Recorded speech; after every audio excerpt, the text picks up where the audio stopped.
Hi, if you're a beginner or you're going to the gym for the first time, so here are a few tips from my side that may help you plan your first session or the first few weeks in a better way.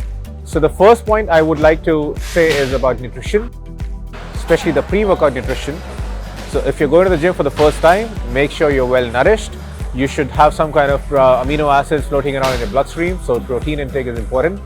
So have some form of protein between 45 minutes to 2 hours before the workout. You may have with some carbohydrate source or fat source or all of them together. Second is hydration. Make sure you're well hydrated and you're carrying your fluids in the gym. So the fluids can be just plain water or some kind of essential amino acids with water in the gym. Having well hydrated muscles are not only important for performance but also for avoiding injuries. Third is about gym wear. Make sure you're wearing nice and loose clothes which are breathable and stretchable, and they should not be too uncomfortable and they should not restrict any range of motion while doing any exercise. Fourth is about shoes. Make sure you're carrying the right shoes for the right day.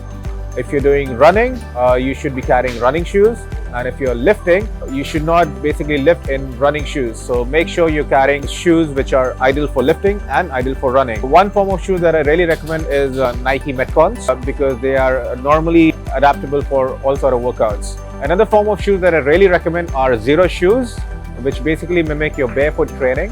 So basically they can be worn with either running or lifting or doing any of the activities in the gym. The next and the most important one is the training program.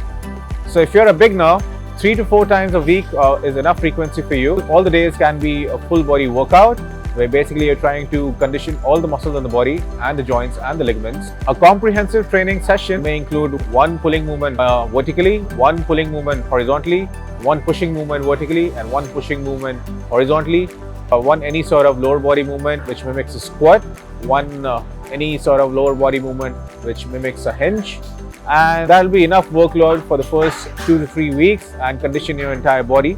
The next is about reps and sets. For beginner, normally 2 to 3 sets of each exercise. 5 to 6 exercises is enough. About the reps, I normally want to keep it higher, say between 10, 12 or 15 reps.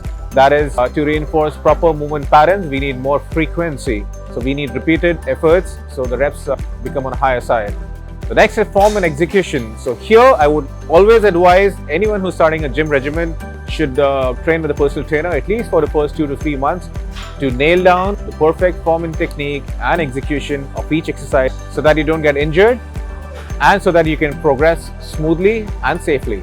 So initially try to keep the repetitions slow and controlled so that you build the form and technique and more motor control. As you start getting more and more efficient, the movements can become faster or tempos can be added.